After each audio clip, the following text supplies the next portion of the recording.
And welcome friends to our YouTube education channel maths the fun. आज हम लोग class 9 के इस क्लास में एक नए एक्सरसाइज को शुरू करने जा रहे हैं। हमारा एक्सरसाइज है 7.3। हमारा एक्सरसाइज क्या है? 7.3। यूं तो हम लोगों ने कॉन्ग्रुएंसी के लिए सारे क्राइटेरियन पांचों के पांचों क्राइटेरियन देख चुके हैं, तो आगे हम लोगों को क्राइटेरिया कोई देखने की जरूरत नहीं, बस उसका यूज करना है, उसको इम्प्लीकेट करना है। आइए हम सबसे पहले क्वेश्चन नंबर 1 पे चलते हैं। कहा जा रहा है ABC and DBC are two isosceles triangle. जी हाँ, एबीसी और डीबीसी दो आइसोसेलिस ट्राइंगल है। कैसे ट्राइंगल है? आइसोसेलिस ट्राइंगल है। यह ए है, यह बी है और यह सी है। आइसोसेलिस कहने का मतलब ये साइड इसके बराबर हो गया। और डीबीसी भी आइसोसेलिस ही कह रहा है। यहाँ पे अंदर में डी है, फिर ये बी है और ये सी है। ऑन सेम साइड कहने का मतलब ये इंटीरियर हो गया। अगर अपोजिट साइड कहता तो हम इसे एक्सटीरियर बाहर में अपोजिट साइड में ले लेते। BC vertices on the same side of the BC and vertices A and D are on the same side of BC. If AD is extended to intersect BC at P, जी हाँ, A से D को बढ़ाया गया है। क्या किया गया है? A से D को बढ़ाया गया है और यह BC को P पर मिलता है। कहाँ पे मिलता है? P पर मिलता है। मतलब ये साइड तो इसके बराबर है आइसोसेलिस से और ये भी साइड इसके बराबर था आइसोसेलिस से, है ना। अब हमने क्वेश्चन में कही जा रही है P show that triangle ABD congruent triangle ACP। ABD ACD के कॉन्ग्रुएंट है, तो ये प्रूफ करने में तो कोई दिक्कत नहीं है। ये साइड इसके बराबर है, ये साइड इसके बराबर है और ये दोनों में कॉमन है। यहाँ इस क्राइटेरिया से ये कॉन्ग्रुएंट आ रहा है। क्लियर? तो हम लिखेंगे in triangle ABD and triangle ACD। ABD और ACD में क्या हो जाएगा? AB is equals to AC, BD is equals to CD and AD is equals to AD, common in both. AD is equals to AD, है ना।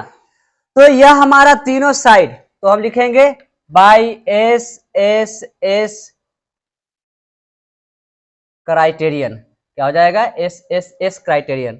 Triangle ABD congruent triangle ACD। Congruent हो गया। आगे हमने प्रूफ कर रही है कि ABP और ACP भी कॉन्ग्रुएंट है। तो इसके लिए यहां से जब ये कॉन्ग्रुएंट होता है तो हमारा ये एंगल इस एंगल के बराबर हो जाता है बाई CPCT। क्या हो जाएगा? एंगल BAD या BAD is equals to angle CAD। Equation 1। कौन सा इक्वेशन? 1। फिर यहां पे ये भी एंगल हमारा इस एंगल के बराबर हो जाता है। आगे इसकी जरूरत होगी। एंगल वैसे कॉन्ग्रुएंट करके भी इसको साबित कर सकते हैं, है ना, नीचे वाले दोनों को, लेकिन वहां कॉन्ग्रुएंट से बचने के लिए हम यहाँ पे एक लाइन ले रहे हैं। Angle ADB is equals to angle ADC। Equation number 2। Clear? अब हमको दूसरे क्वेश्चन में कहा जा रहा है, इसी का सेकंड क्वेश्चन कहा जा रहा है कि शो दैट ट्राइंगल ABP और ACP कॉन्ग्रुएंट हैं। ABP और ACP भी कॉन्ग्रुएंट है। तो in triangle ABP and triangle ACP क्या हो जाएगा? AB is equals to AC, AB is equals to AC, है ना। गिवन, इन सब में हम गिवन लिख देंगे। क्या लिख देंगे? गिवन आइसोसेलिस दिए हुए हैं, ये भी गिवन हो जाएगा। क्या हो जाएगा? गिवन आइसोसेलिस दिए हुए हैं और ये कॉमन हो जाएगा। क्या हो जाएगा? Common.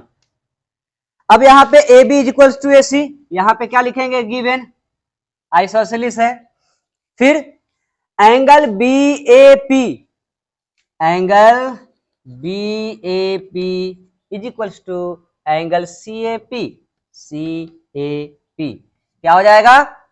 From above BAD is equal to CAD, from above angle BAD is equal to angle CAD से, है ना। अब यहां पे हम आते हैं तो यहां पे कॉमन पार्ट हमारा दोनों का निकल करके आता है। क्या कॉमन पार्ट निकल करके आता है? AB is equal to AP, AP is equal to AP, है ना। हमको नीचे वाले ट्राइंगल को कॉन्ग्रुएंट करने की जरूरत नहीं पड़ी इस तरह से। यहां पे side angle side by SAS क्या हो जाएगा? Triangle ABP, ABP congruent triangle ACP, ACP क्या ये प्रूफ करना था? ABP congruent triangle ACP proof. यहां पे ये भी हमारा प्रूफ हो जाता है, यहां पे ये हमारा प्रूफ हो जाता है ना। अब हम आते हैं इसी क्वेश्चन के थर्ड और फोर्थ पार्ट पे। ये फर्स्ट पार्ट था, यह सेकेंड पार्ट था। अब हम थर्ड और फोर्थ पार्ट के लिए आते हैं। थर्ड पार्ट में हमको क्या प्रूफ करना है? क्वेश्चन में कहा जा रहा है AP bisect angle A as well as angle D। AP जो है A के साथ साथ D को भी बाइसेक्ट करता है। तो from above equation, from above equation 1, equation 1 से BAD is equal to CAD क्या है? BAD is equal to CAD।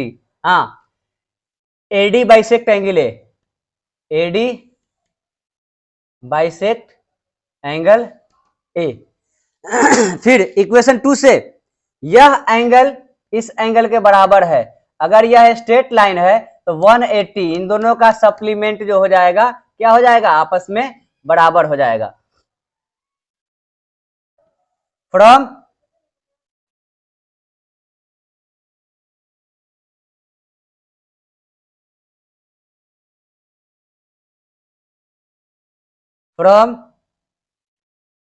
Equation कौन सा?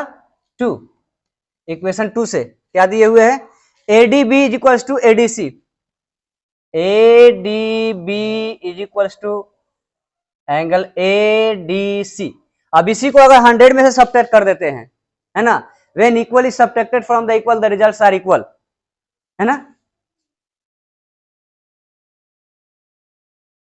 180 minus angle ADB is equal to 180 minus ADC।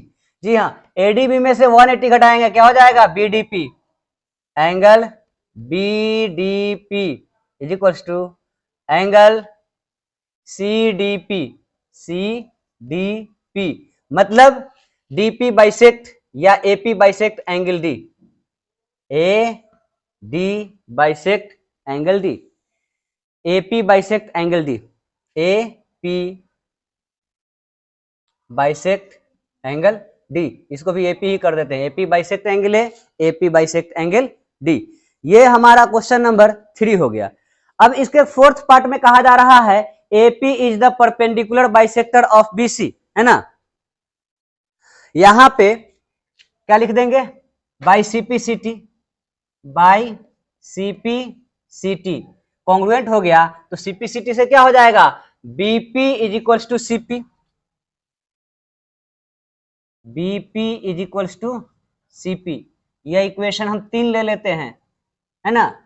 फिर कहा जा रहा है APB is equal to APC, angle APB, angle APB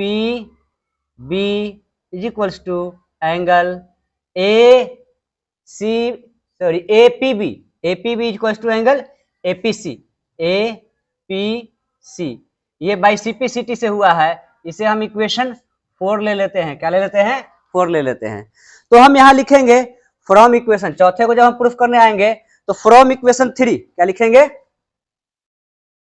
from equation 3 क्या हो जाएगा, BP is equals to CP, क्या लिखेंगे, BP is equals to CP, BP is equals to CP and angle ABP is equals to angle APC, APB is equals to APC from equation 4, from equation 4 APB is equals to APC, APB is equals to angle APC, कोई doubt, but angle APB plus angle APC is equals to 180 degree, ये दोनों आपस में बराबर है, तो दोनों के बदले हम एक ही लिख सकते हैं, angle APB plus angle APB is equals to 180 degree, angle APB is equals to 180/2 is equals to 90 degree, है ना। तो AP is the perpendicular bisector of BC, 90 degree कर दिया और दो हिस्से में बांट दिया, है ना। तो हम यहाँ क्या लिखेंगे, AP is the perpendicular bisector of BC, so AP is perpendicular bisector, perpendicular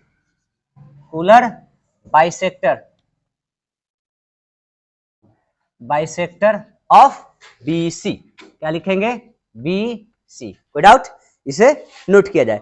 ये रहा हमारा क्वेश्चन नंबर 1।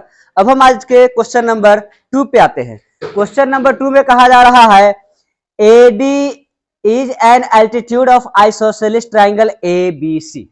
क्वेश्चन नंबर 2 क्या कहा जा रहा है, एक आइसोसेलिस ट्राइंगल है, उसका एल्टीट्यूड क्या है, AD है। मान लिया कि यह हमारा वो आइसोसेलिस ट्राइंगल है जिसके ये दोनों साइड इक्वल है और यह एल्टीट्यूड AD है, ABC, है ना। आगे कहा जा रहा है isosceles triangle ABC so that AD bisect BC, हमको दिखाना है कि यह इसके बराबर है, यह दोनों आपस में बराबर है। परपेंडिकुलर बाइसेक्टर का इस्तेमाल किया है, सॉरी एल्टीट्यूड का इस्तेमाल किया है, किसका इस्तेमाल किया है, एल्टीट्यूड का मतलब होता है यह राइट एंगल पे मिल रहा है, किस पे मिल रहा है, 90 डिग्री पे मिल रहा है। तो हम लिखेंगे in triangle ABD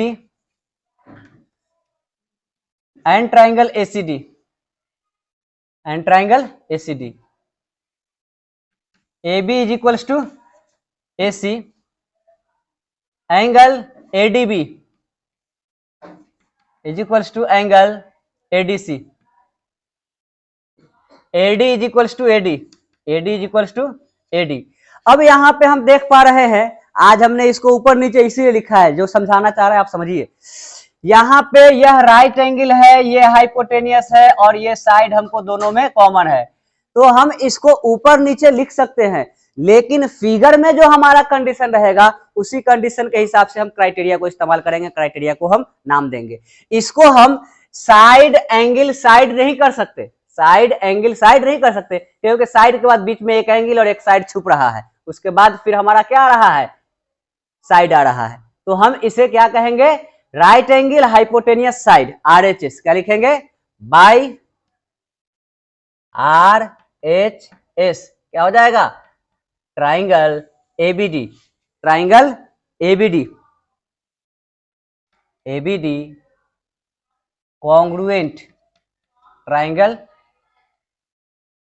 ACD, ACD by CPCT, by CPCT क्या हो जाएगा, बाई CPCT से क्या हो जाएगा, BD is equals to CD, क्या लिखेंगे, BD is equals to CD, BD is equals to CD means क्या हो जाएगा, means AD bisect BC, AD bisect BC, ये हमारा प्रूफ हो गया। फिर आगे में कह रहा है AD bisect angle A, also by CPCT, by CPCT क्या हो जाएगा, ये तो इसके बराबर हो ही गया, ये एंगल भी इसके एंगल के बराबर हो जाएगा, angle BAD, angle BAD is equals to angle CAD, AD means angle AD means AD bisect angle A, proof है ना। इस तरह से आज क्लास 9 के इस क्लास में हम लोगों ने एक्सरसाइज नंबर 7.3 के 2 क्वेश्चन देखे। अगले रोज 3 क्वेश्चन बाकी है, इनको देखेंगे। तब तक अगर वीडियो को लाइक कीजिए, अगर चैनल को सब्सक्राइब नहीं किया तो सब्सक्राइब कीजिए और दोस्तों के साथ शेयर कीजिए ताकि ज्यादा से ज्यादा लोग चैनल से जुड़ सके और ज्यादा से ज्यादा फायदा उठा सके। Thank you very much.